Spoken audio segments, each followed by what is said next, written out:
One of the things that homeschooling taught me in the 90s was the ability to figure things out on my own when I'm away from a schedule that that is needed. It's important to find your own way growing up. Like, schedules are very valuable and needed, and people need structure and schedules and all those kinds of things, and they go to the government funded educational systems or camps called schools, public schools, and they can do a lot of good and a lot of bad.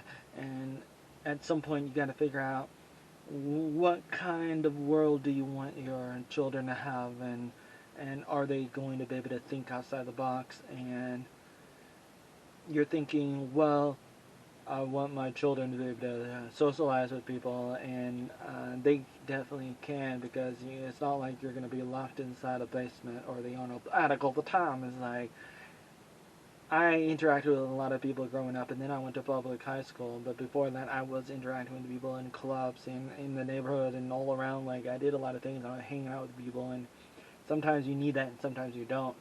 And you need a little bit of both, and you need to go at your own pace. There's a lot there, and you need to mess up. Not that you need to mess up, you should not mess up, but you have to, in order to get there to fully develop. And we always mess up, but it's like we're embarrassed to mess up in life as children and as adults. And when we become adults, we don't want to be children anymore, and we're a little bit embarrassed and stuff for a variety of reasons. It's understandable, but at the same time, it's like, you really got to break away from that kind of mindset of like blending in. And blending in can be needed, especially in the realm of what they have going on in Asia. I was in Vietnam, and I was teaching English, believe it or not. What?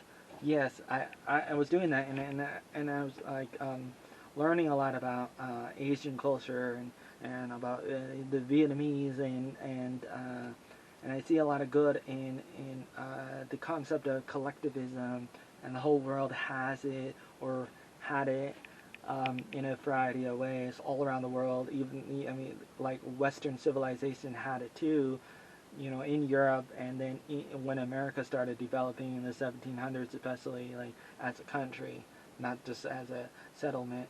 And like, it started drifting away. It started becoming something different with the concept of individualism, and as opposed to collectivism and those kinds of things, of like being together as a team or a family or a country.